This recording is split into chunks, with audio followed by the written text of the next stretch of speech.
I appreciate those of you who have taken the time to join us online, thanks to the AV services of Van Valkenburg Communications, as well as livemeeting.ca.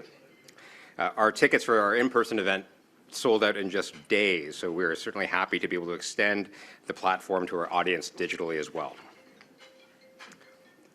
We are also deeply appreciative of the generous sponsorship provided by Hydro One and Fasken, so thank you, Chris and Daniel, for making this event possible. And thank you to our season sponsor, Canadian Bankers Association, for their continuing support.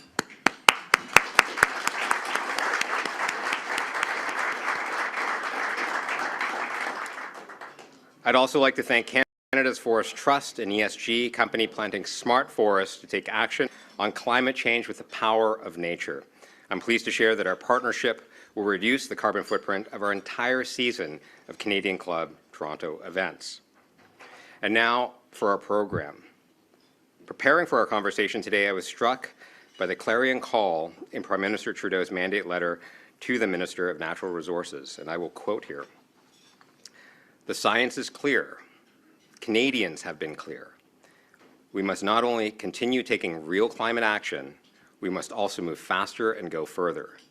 Building a cleaner, greener future will require a sustained and collaborative effort from all of us. As Minister, I expect you to seek opportunities within your portfolio to support our whole-of-government effort to reduce emissions, create clean jobs, and address the climate-related challenges communities are already facing. So as a Canadian and a father of two young boys, I can't wait to hear how Minister Wilkinson will be answering or is already answering this call.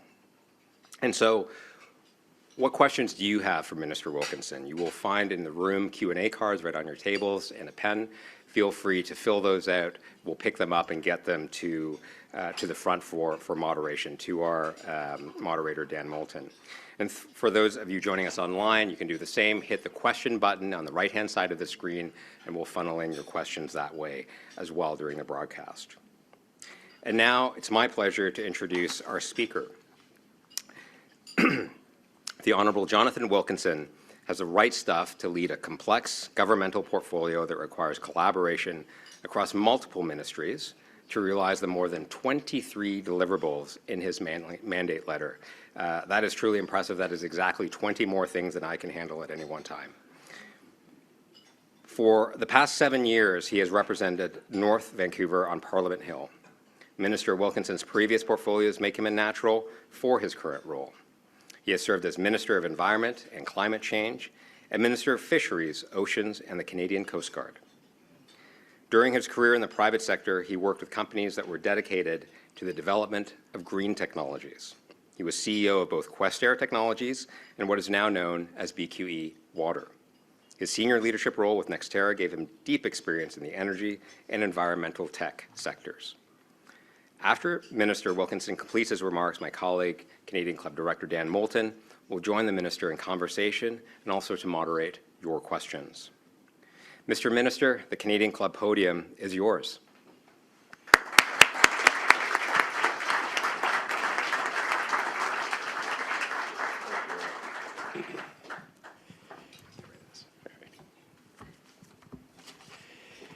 Thank you very much for that kind introduction. Hello, everyone.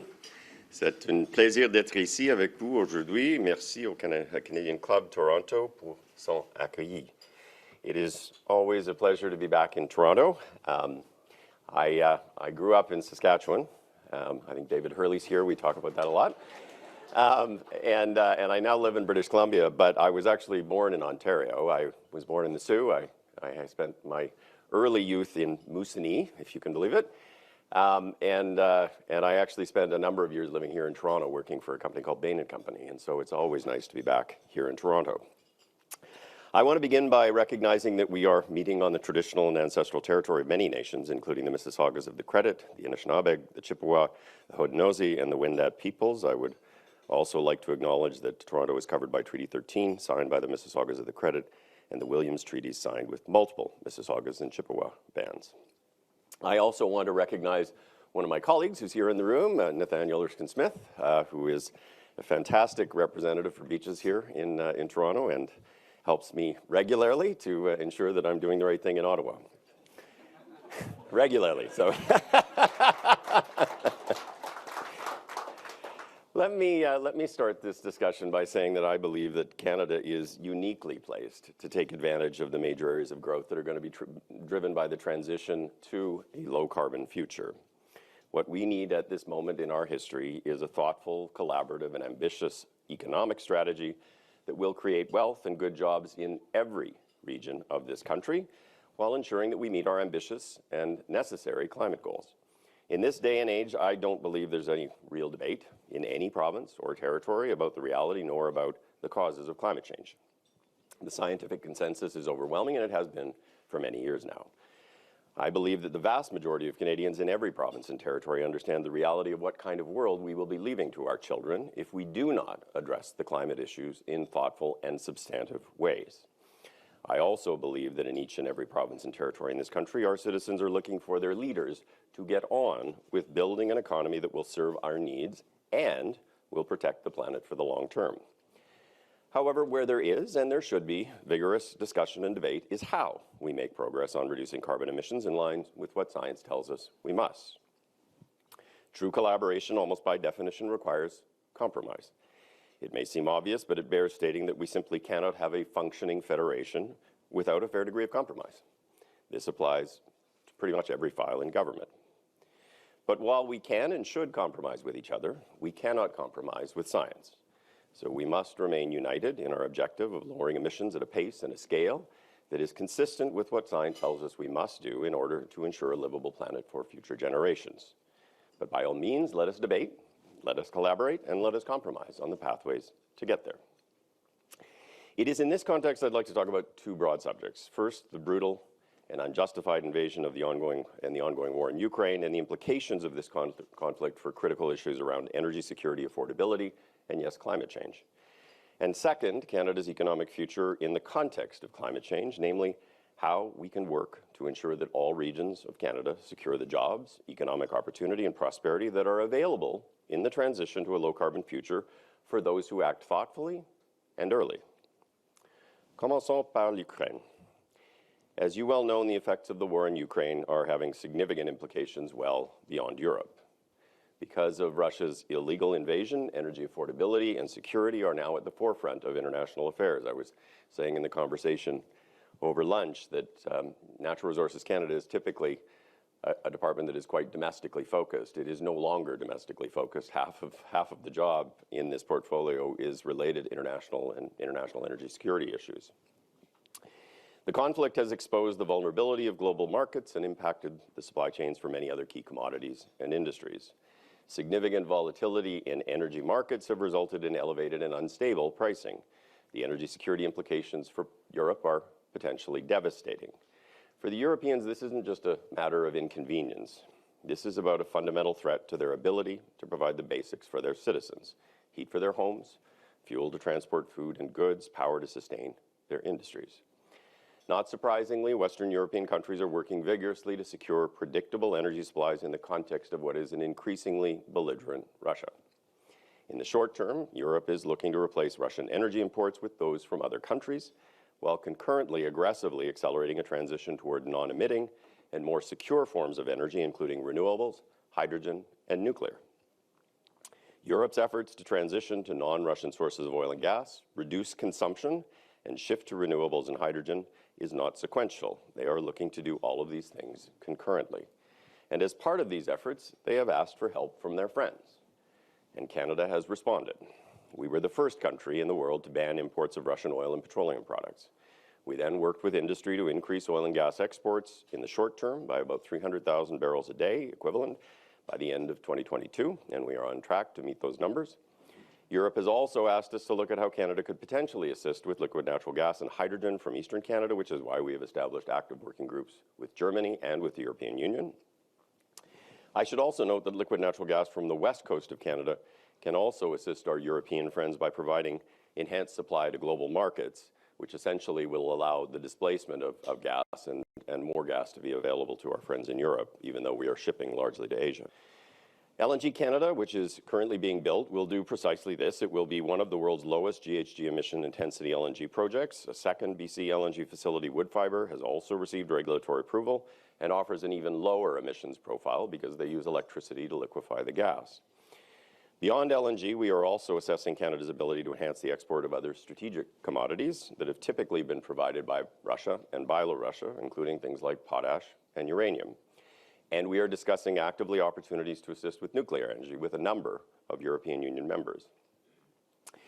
Given these undertakings, there are some who have raised questions about how tackling energy security and addressing climate change can be reconciled. And to that, I would just say that, of course, we need to respond to the calls for assistance from our European friends. But, of course, we also need to ensure that we stay focused on aggressively addressing the existential threat that climate change poses. To posit that Canada can do only one of these two critically important things represents, in my mind, a failure of leadership. Indeed, Canada is presently assessing and discussing what more it can do to assist our European partners, but we are doing so in a manner that accounts for and seeks to minimize additional domestic emissions and ensures that any net additional emissions fit within the context of our climate commitments to our international partners. As a nation, as a people, surely we can walk and chew gum at the same time. We can help our European friends in the short term and achieve our ambitious and vital climate goals. And we can address both in a manner that seeks to keep energy affordable for Canadian families. J'aimerais également partager quelques réflexions sur la transition énergétique. I find that there is often a distinct lack of clarity about what the energy transition is fundamentally about and the role of hydrocarbons fuel through this process. In virtually all forecasts, global demand for oil is projected to be relatively flat through 2030, potentially even 2035, before we start to see a decline in the consumption of oil associated largely with the deployment of zero-emission vehicle technology. And while the volume of oil consumed globally will eventually decline significantly, even in the International Energy Agency's 1.5-degree scenario, the world will still use about 25 million barrels of oil in 2050. That's about a quarter of the oil we consume today. What will change is that by 2050, we're going to stop burning oil and gas. In a net zero world, significant amounts of oil will continue to be needed, but will be used in non-combustion applications such as petrochemicals, asphalt, lubricants, solvents, and waxes. Similarly, for natural gas, the IEA forecasts the demand for natural gas in 2050 will be half of what it is today, but again for use in non-combustion applications such as ultra-low carbon hydrogen production. At the end of the day, the cause of climate change is not fossil fuels themselves. It is carbon emissions associated with the production and the combustion or the burning of fossil fuels. Beyond the need for very significant increases in the use of renewables and other forms of non-emitting energy, the reality is that there will continue to be a role for some level of hydrocarbons post-2050.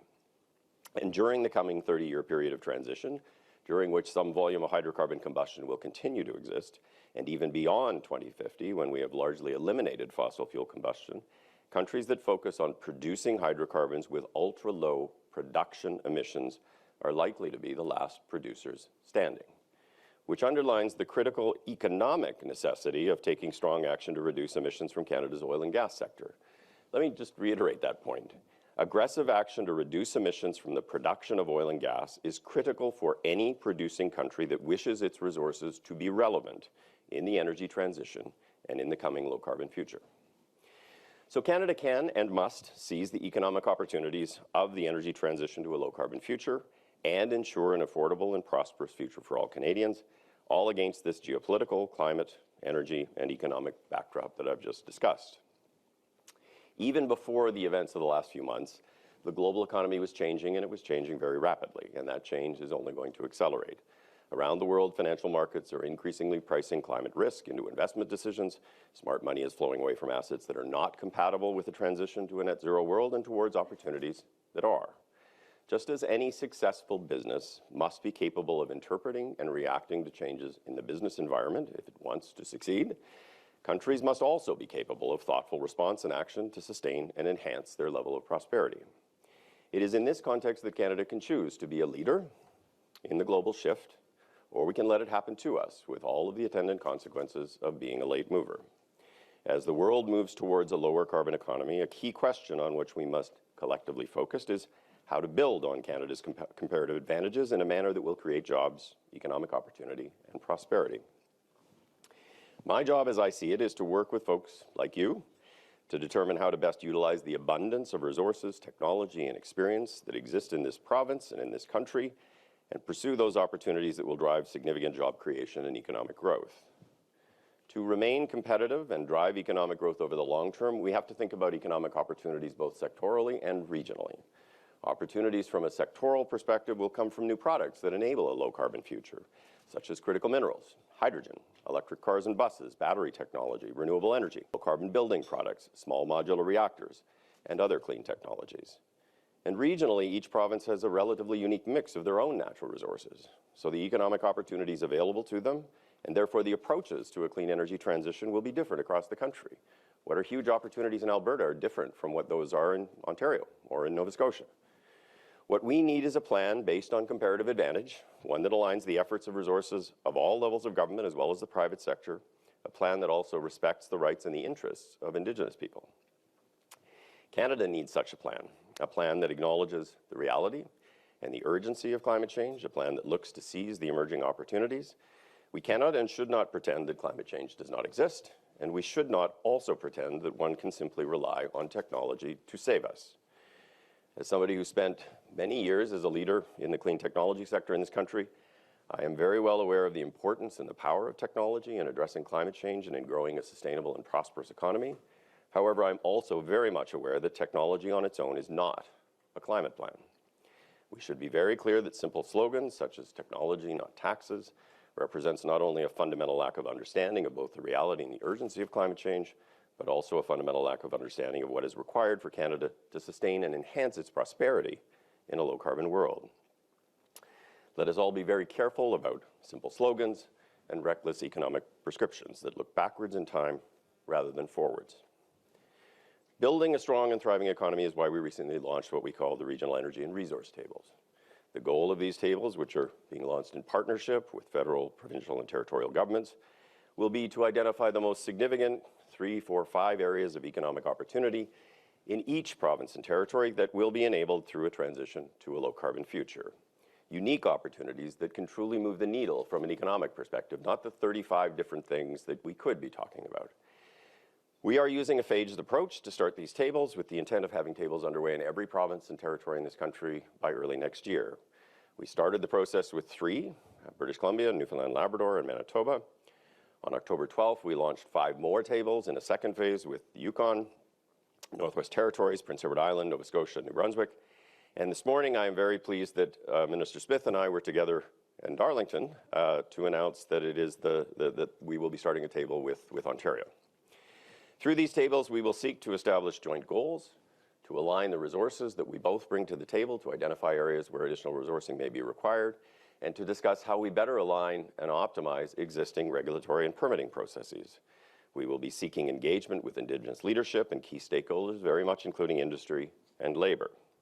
Such strategies will enable us to better articulate the capital, labor, and skills requirements of key future areas of growth and give Canadians greater clarity on what we mean when we say the energy transition.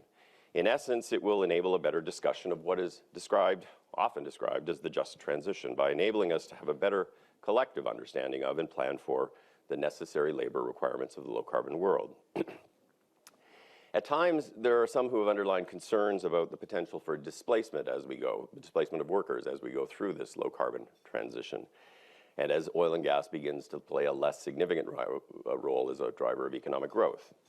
But if we step back and if we think about the enormous economic opportunities that are available to Canadians, I will tell you my greatest fear is not that we will have excess labor, but quite the opposite, that we will have a shortage of labor to address all of the big opportunities that are available to Canada and to Canadians.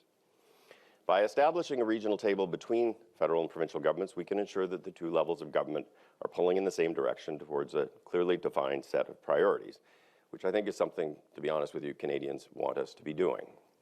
Through this process, we can align regulations and bring to bear the financial resources of both areas of government. Beyond key areas of opportunity, a key focus for these tables will be discussions relating to how we build a low-carbon grid that will support decarbonization and provide the fundamental underpinning for the growth of low-carbon industries. As I noted earlier, the commercial opportunities presented by the global transition to net zero come from a variety of sectors, critical minerals, hydrogen, etc.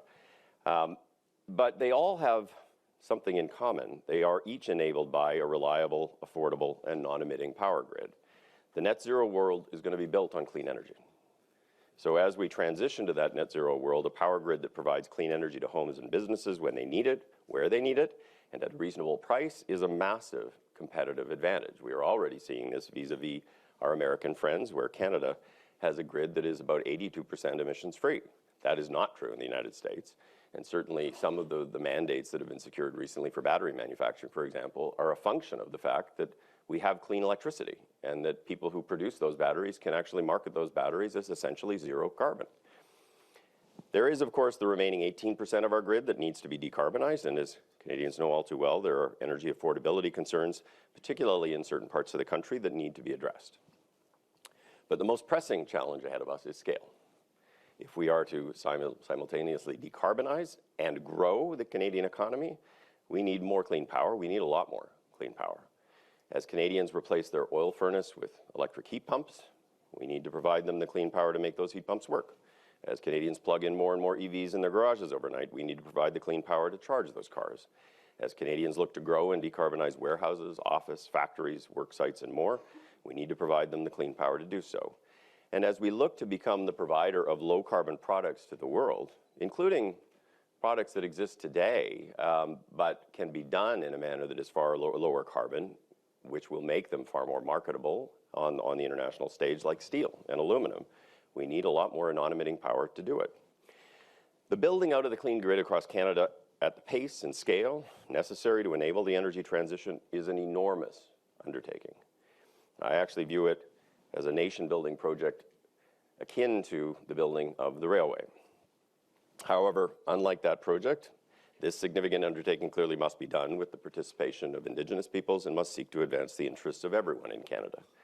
Such a grid will need flexible energy sources available at all times to meet variations in demand.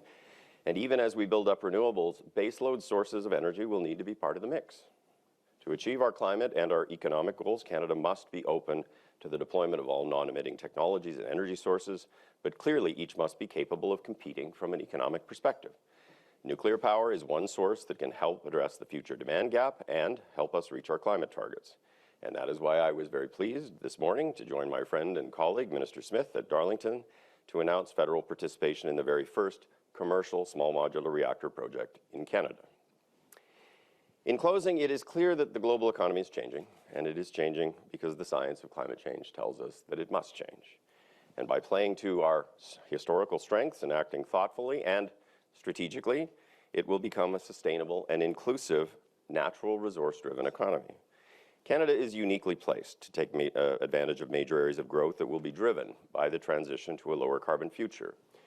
But clearly what we need at this moment in our history is a thoughtful, collaborative, and ambitious economic strategy that will create wealth in every region of this country while ensuring we achieve our ambitious climate goals.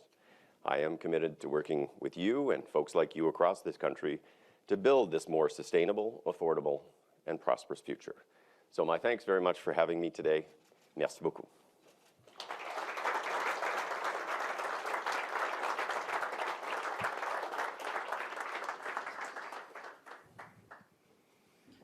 Thank you very much, Minister.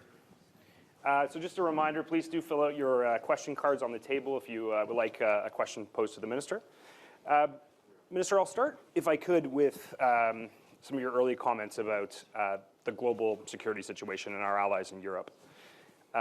Your comments today, I think they echoed a lot of what we heard from Minister Freeland a couple weeks ago at the Brookings Institute in Washington. And I think she talked about it with a lot of urgency. And she compared the need of our European allies right now to their decision to allow European COVID vaccine manufacturers to honor their contracts with Canada, and said we have to show the same generosity. We have to respond with the same urgency and fast-track energy projects here in Canada.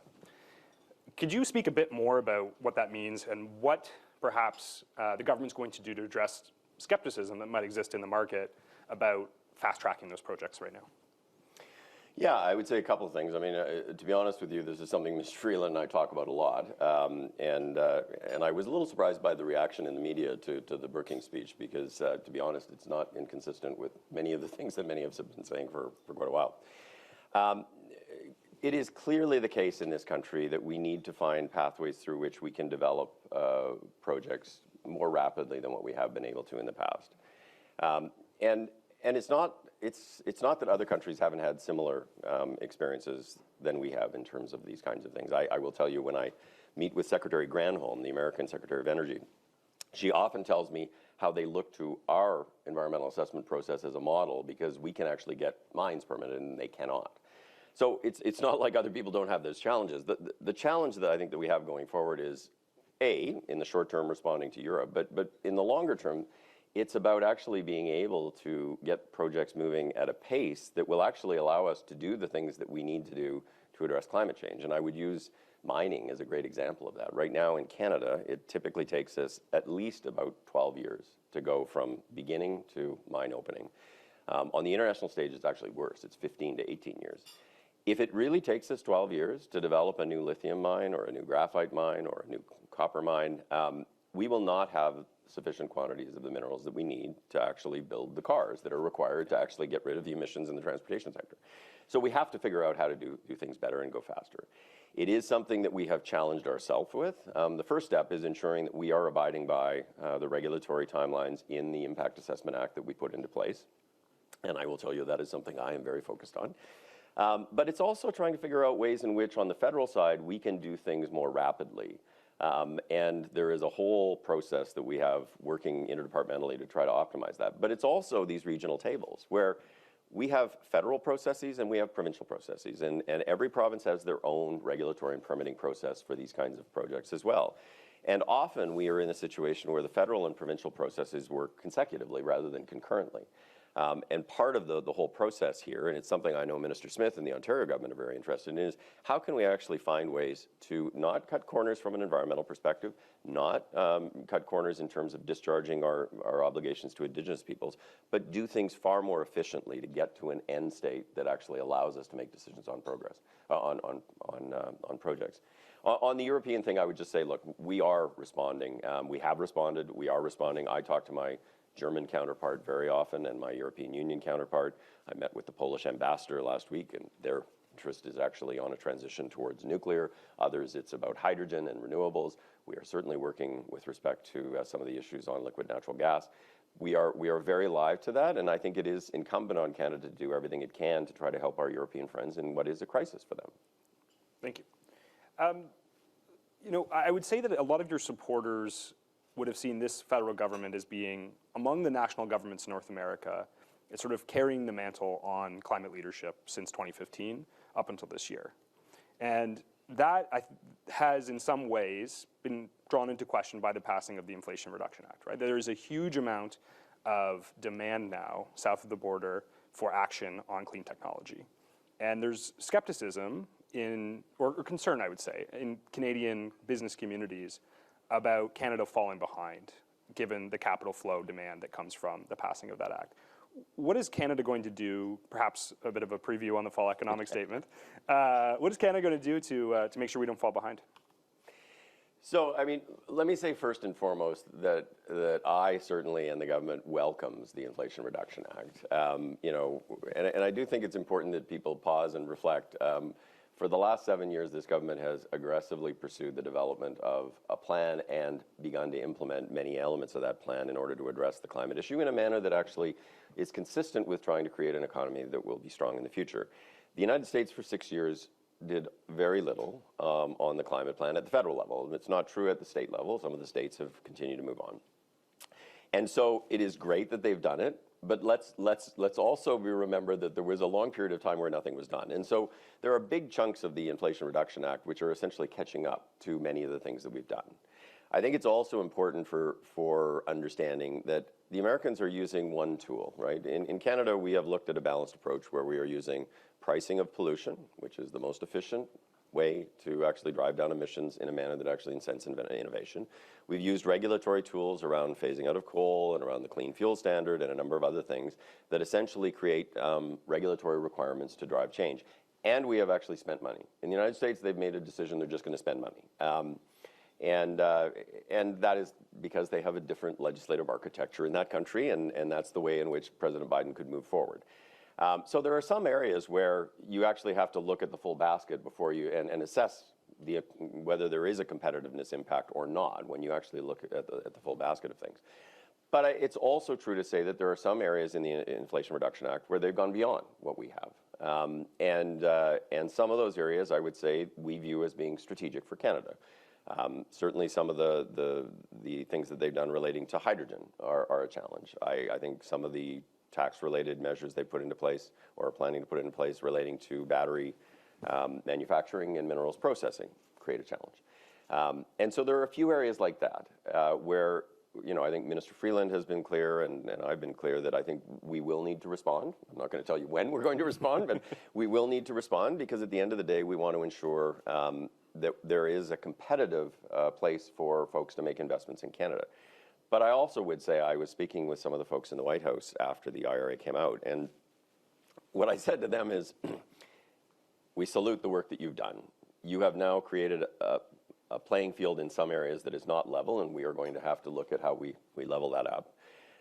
But let's not get into a game where now you then go higher, and then we go higher, and then you go higher, and then we go higher. Like at the end of the day, there is a big enough market here for Canada to succeed in the hydrogen space, for the Americans to succeed in the hydrogen space, for Canada to actually have some of the minerals processing and the battery manufacturing, and for the United States to have some of that.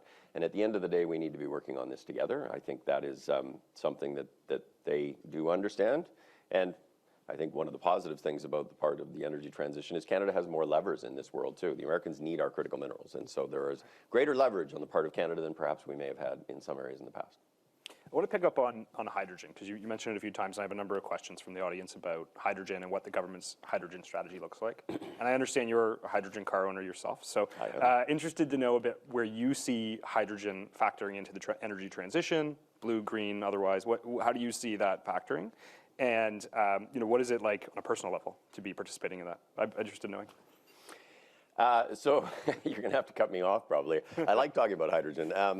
So I used to run a hydrogen company and was involved in both industrial and in sort of future, or at that point, future-oriented applications of hydrogen.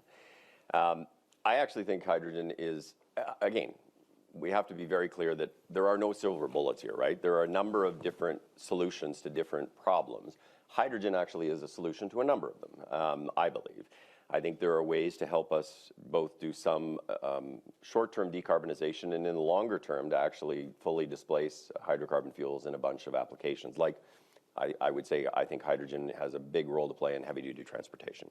I think it has a role to play in the context of home heating. It's certainly a cleaned-up version of hydrogen in place of what they do right now with natural gas, has a huge role to play in a range of industrial applications. Canada is extremely well situated, I would say, in terms of hydrogen. We have an abundance of the resources and or the technologies that can actually produce hydrogen, and in different parts of the country. On the East Coast, where we spent a lot of time with the German Chancellor and Vice Chancellor, it's about onshore wind and offshore wind producing hydrogen to export to Europe.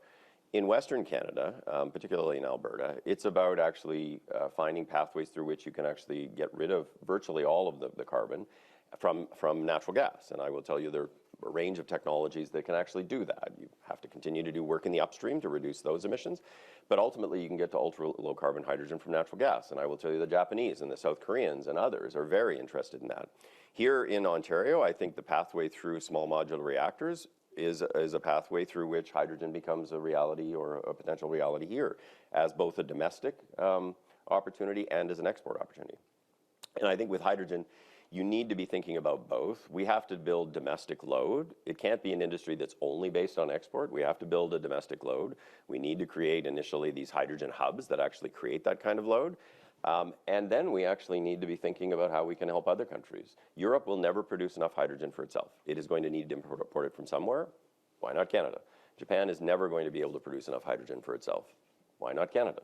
So I do think that there are real opportunities. But again, back to what I said in the speech, we have to be strategic. We have to actually be on our toes. You can be sure that our friends in Australia and other countries are thinking about that too. Got it. A lot of questions on nuclear power. Obviously, big announcement this morning at Darlington. You also spoke at the Canada Nuclear Association I believe it was last week, and you were really speaking in no uncertain terms about the role that nuclear needs to play in the transition. Some commentators have said this is a pivot for the government. I mean, Heather Scotfield had a piece this morning saying just that. Yeah. Is that fair? I don't think so. I mean, again, I read Heather's piece, and I thought it was interesting because I didn't say anything that different, I don't think, than what I said when I was Minister of the Environment. Look, if you think about the electricity grid and the requirements that I talked about, it's not just about decarbonization, it's about doubling or tripling generation capacity. Some of that certainly comes from renewables, from wind and from solar. But I would say, there's not enough, you will never be able to build enough wind and solar to actually do it with just those two. And battery storage is not at the stage, from a large-scale perspective, that you can actually assume that you can get rid of baseload sources of generation at this stage. We have developed most of the hydro resources in this country. There are probably a few areas where there's still some available hydro to be developed, but the big hydro developments have happened. And so if you think about the available sources of baseload power, they're relatively limited, right? And certainly some are looking at putting carbon capture on natural gas powered plants. That's possible. And hopefully that is something that can succeed, at least in the short to medium term. But you know, when you think about the scale of the electricity generation challenge, nuclear is going to have to be part of that mix. But I would also say, I think folks in Ontario are very comfortable with that because you've used nuclear power for a long time. I think people in New Brunswick are very comfortable with that because they've known nuclear power for a long time. I think there are parts of this country that have zero experience with nuclear power, and for them it's a bit scary. If you went to British Columbia and you asked them about nuclear power, I don't think you'd get the same answer as you would from Ontario. And so I do think there's a broader conversation, and maybe that's what was different about the speech that I gave, is we need to actually have a more transparent and fulsome conversation with Canadians about the options that are available, and that nuclear power is an important part of that going forward. And we need to be very transparent about the biggest issue that people are concerned about, which is nuclear waste. You know, we can't pretend that issue doesn't exist. We actually have to have an adult conversation with Canadians about how we're going to manage that. Canada actually manages it probably better than almost any country in the world, but we have to have an adult conversation with people. We can't sweep these kinds of issues under the carpet, or we do that at our own peril. A number of questions about Indigenous equity, and you've mentioned it throughout your remarks today in the answers to questions as well. You know, I think broadly I would say, as a casual observer, the electricity sector seems to have been a leader in this, right? Hydro One, our sponsors today, announced recently a 50-50 partnership with Indigenous equity moving forward on new projects. What work needs to be done on the critical minerals development side and other parts of the natural resources in Canada to see leadership there? So I think it's an excellent question. And I would say, and it actually, I probably should have said it before, it goes back to some of the issues around trying to ensure that good projects can move ahead, is we talk a lot in this country about reconciliation, and often we talk about services, you know, water on reserve. We talk about governance. But I would say the part that we haven't spent enough time on, and to be honest, I think drives reconciliation more generally, even across these other things, is economic reconciliation. It's about creating an economic base that enables communities to actually provide for themselves and to have jobs and economic opportunity for the kids that live there. And you know, if you think about mining development, where a mining company proposes to go into the traditional territories of an Indigenous organization, a First Nation, and proposes to develop a big mine. And out of that, they are promised, you know, 10 jobs and some funding for a community center. It's no wonder why many folks would say, well, why would we agree to that? But if you can find a pathway through which Indigenous communities actually have a seat at the table, that they actually get long-term sustaining economic benefits, and they have a voice in terms of how the project gets structured, it changes the nature of the conversation. And I'm not saying bad projects should go ahead, but it changes the nature of the conversation where you can actually enable a constructive conversation where in past I think we've had conversations that were not always constructive. And so we are looking very much and working very hard on financial tools that would enable First Nations participation or Indigenous participation in many of these kinds of projects going forward. And that could take the form of loans or loan guarantees or even in some cases equity, although I think probably loans and loan guarantees would be the preferable sort of pathway. And you know, our focus very much is that. Part of it's about reconciliation, part of it's about ensuring that good projects can go ahead so that you know, in a manner that actually is consistent with Indigenous perspectives. I think it's a critically important issue. And there are, I would say, I mean, certainly the power sector has started down that path, and it's great. I would say, even the oil and gas sector has started down this path. I don't know if you saw the Enbridge announcement a few weeks ago. But it has to be, something that we're thinking about more generally and creating mechanisms that will enable those kinds of conversations. Great. You spoke at the outset of your remarks about a consensus in Canada on the science of climate change, and I think broadly you're right. The politics there, though, seem a bit more problematic than at different times over the last, the tenure of the government, let's say. Certainly, we're hearing from the opposition on a daily basis about the carbon tax. Affordability is a top issue on the mind of Canadians right now with inflationary pressures and interest rates. What are you sort of looking at right now as a government in the context of that political moment, right? When Canadians are feeling those affordability pressures and a conversation about carbon pricing? So I find the debate in the House of Commons a little frustrating at times. What I would say is affordability issues are obviously very important. And they're important particularly for people who live on more modest incomes. It's not like everybody doesn't feel some of those pressures, but it's most acute for people on modest incomes. And certainly the price of energy is part of that. It's not the whole thing, but it's certainly part of that.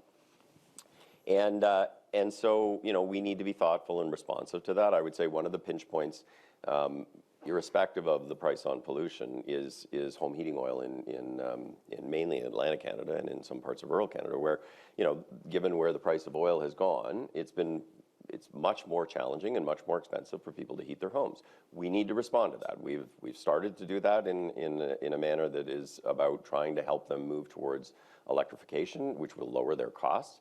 So we just announced $250 million for that, and my view is we need to do more as we move forward. But we also need to be thoughtful about how we implement policies in a manner that actually does address that affordability issue. And, I know that some in the House of Commons like to try to create a certain impression, but the way that we structured the price on pollution, and I was part of this, was to directly address the affordability issue. Like, it's a price signal. It's a price signal to try to incent behavior change. But the money goes back. The money that is collected goes back in the form of rebates, and 80% of Canadian families in provinces where the federal system applies get more money back than they pay. We structured it that way explicitly to ensure affordability. We could have kept all the money and spent it, but we wanted to ensure that we were addressing the affordability issue in a thoughtful and substantive way. And we wanted to ensure that we could sustain the price on pollution going forward because people understood that it wasn't just taking money out of their pockets. But at the end of the day, not to be overly partisan here, but I would say that I do find it just bizarre in this world that a market mechanism that incents behavior, that is the most efficient way to reduce emissions in a manner that incents innovation, a market mechanism that conservatives would normally have said that's the way to do it, is something that is rejected in favor of massive government intervention. It just belies logic. So I find the discussion frustrating. I would tell you in the last election campaign, while I didn't fully agree with exactly how their platform was structured, I thought it was an enormous step forward when Erin O'Toole adopted a price on pollution as part of his platform. That has obviously changed under the new leader. I think that's very, very unfortunate. And it's not only unfortunate for just Canadians generally. I think it's very unfortunate for Canadian industry, because one thing that Canadian industry needs is certainty. If you're asking folks to make big investments, they need to know that, for example, the price on pollution will continue, and that the price schedule that's baked into that is something they can count on. And so, we are working on mechanisms through which we can do that. You will not see the Pathways folks in the oil sands making massive investments in emissions reduction technology unless they can be sure that in 2030 that carbon price is going to exist. And so we are talking about things like contracts for differences to try to ensure that we actually provide the certainty that will enable private sector investment.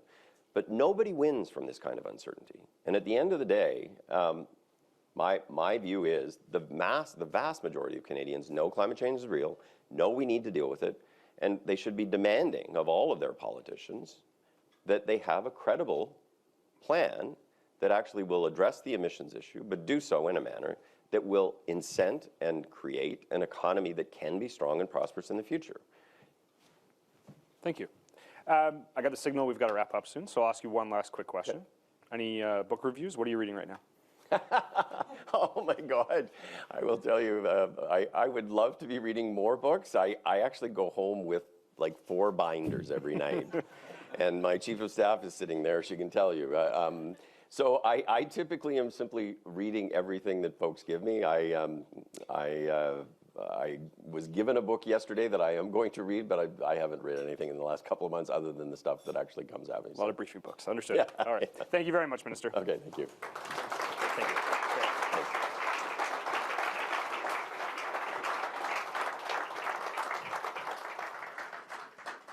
To offer a formal thank you to the Minister, I'd like to welcome Chris Lopez, CFO, Hydro One.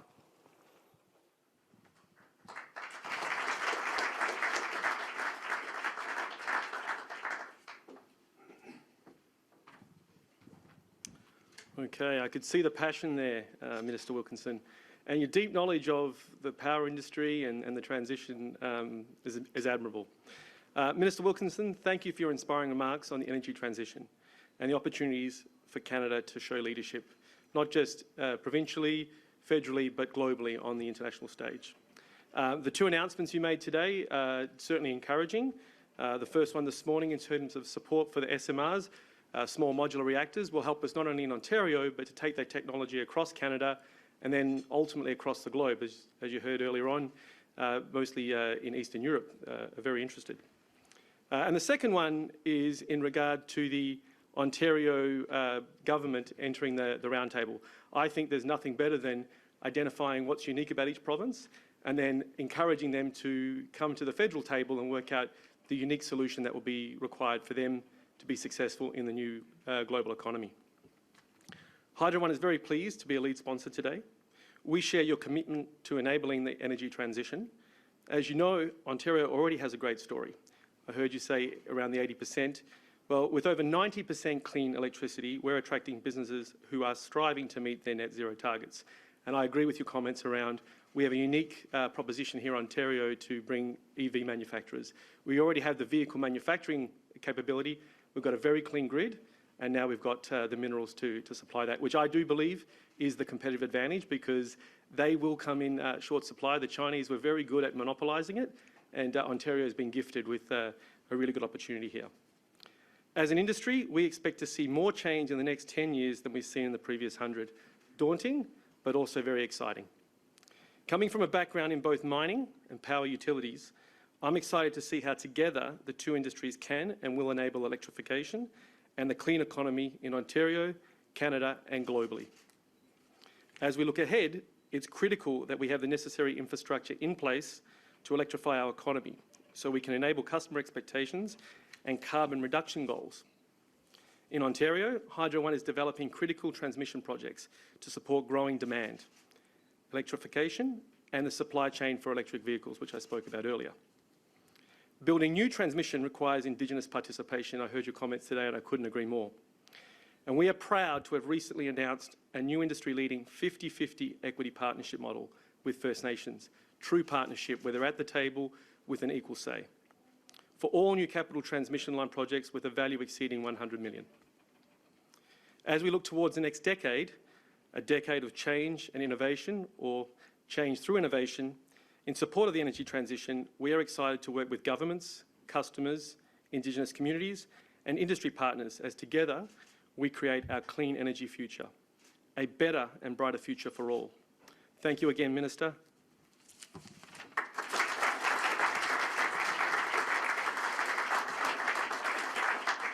So before you leave, a quick plug.